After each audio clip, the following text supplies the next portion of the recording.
Why?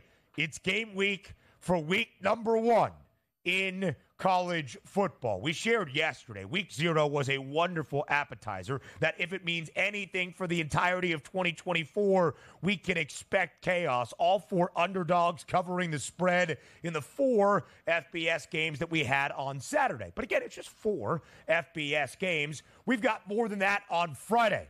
We've got 6. We've got 21 on Thursday, 2 days out. We've got 67 FBS games on Saturday. It makes me emotional when I think about it. 1 on Sunday, 1 on Monday as well, starting in 2 days, 5 consecutive days of college football. So let's go to that Friday night slate in Oklahoma, the 16th ranked team in the preseason. Now a member of the SEC will get ready to go for you want to take it? You want to set the stage? Oh man, that's good. Hold on. You saw our producer. Delay. No ban.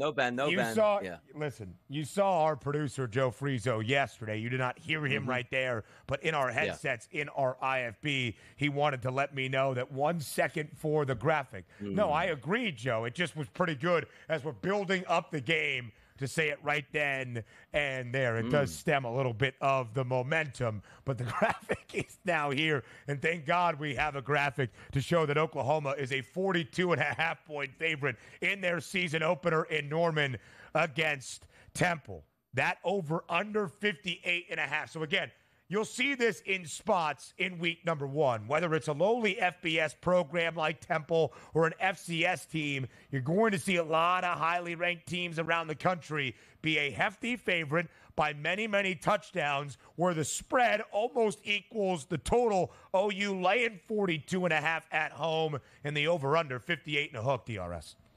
I was looking at that great graphic now back up on the screen, a 42.5-point favorite. And a real pro doesn't even care what graphic goes up on the screen, nor does he know what graphic is going up on the screen. He can just, with the pause or delay for anything at this point. But if we are setting up this game, this should be a blowout route. And the shame of it is, too, from a Temple perspective, you know me. I'm close to Philadelphia here, big Eagles fan, grew up watching Temple basketball, the John Chaney years, and certainly rooting them on. They had that resurgence there, the Al Golden years and setting up things, and you take a look at them with a sold-out Lincoln Financial Field, almost knocking off a solid Notre Dame team, then falling back to these measures, which last year, what do we have, 130? Is it 135 or 36? How many Division I football teams do we have in the country? I think it's in the 130s at this point. FBS entering 2024 with the addition of Kennesaw State is 134 total programs. Yeah, so let's go 134. Like, you look at Temple last year, 114th in points per game, 121 in points per play, and also 130th in red zone scoring. You can't just take that on the road and say, hey, let's see. And granted, we're using last year's statistics, but correct me if I'm wrong. Nobody's hyping up Temple to do any damage in college football this year. This is one of those games where Oklahoma sets their season schedule at home and says, blowout win, let's get right. Let's get out here to a great start and see what we can do. 58.5-point total. That's not really necessarily on Temple. Can Temple get 14 points, right? Because this is screaming, Ben. 35-0 in the second quarter. Those are the vibes I'm getting from this game.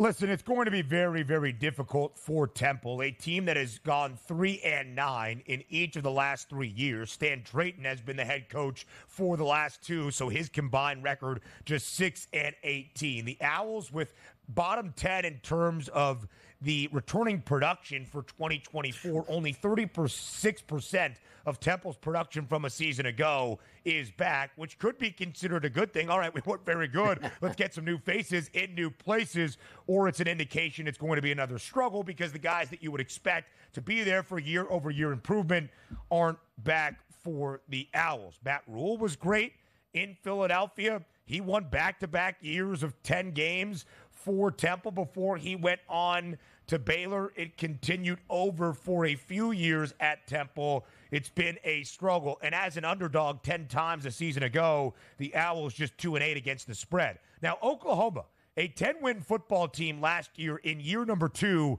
in Norman under Brent Venables. You would think, okay, 10 wins, improving from just 6 in 2022. OU is going to make a statement in the SEC. The win total 7.5 and the under has the hefty juice. Why? Oklahoma's schedule, one of the most difficult that you will see. The two newcomers into the Southeastern Conference, the two rivals that date back to the flag bearers of the Big 12, Oklahoma and Texas. One got a favorable schedule by SEC standards, that being the Longhorns. The other in the Sooners, not so much. Oklahoma had the third best total offense last year, averaging 507 yards per game, nearly 42 points per game. But that was Dylan Gabriel at the quarterback spot. Now it's the future currently in Norman. Jackson Arnold, the sophomore, takes over at the quarterback spot. Made his first start in the Alamo Bowl against Arizona. Some good, some bad. 26 of 45 for 361 yards, 2 TDs, but 3 INTs, 11 carries for 38 yards. He was the 10th best recruit nationally in the 2023 class, the 4th best quarterback in the country. Very high expectations for Arnold in his time in Norman.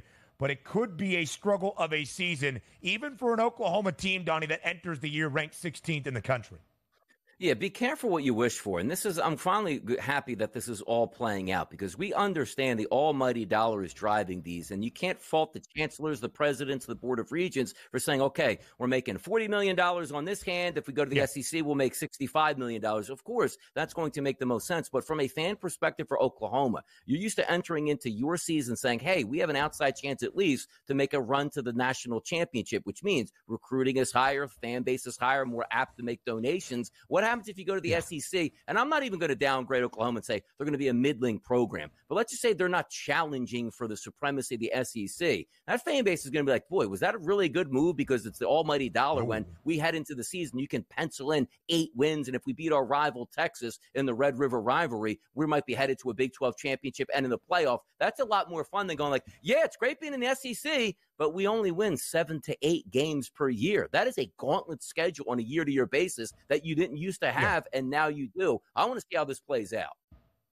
Here is the schedule. SEC opener for Oklahoma at home against Tennessee on Saturday, September 21st. They have the Red River rivalry that continues, road trips to Ole Miss, Missouri, and LSU, and sandwiched in between, it's a home game against Alabama. It is daunting for Oklahoma, a team that dominated the Big 12, unlike Texas, who won its first conference championship since 2009 last year. OU had 14 Big 12 titles in the last 25 seasons. Elsewhere on Friday, TCU looks for a bounce back in 2024 after a 5-win season a season ago. They'll take on Stanford. Keep an eye on Josh Hoover, passing yards prop. Michigan State, it's the debut of the Jonathan Smith era. They're a 2-touchdown favorite against FAU.